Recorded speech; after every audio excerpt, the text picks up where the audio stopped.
Hello, this is Alia.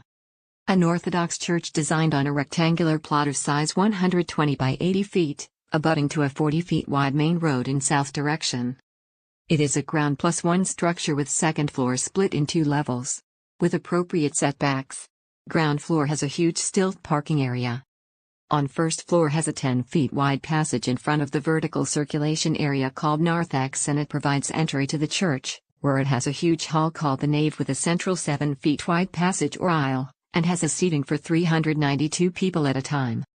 On both sides of the stage it has areas called transept, where in south it has seating area and in north it has two green rooms 8 feet by 7 feet 6 inches.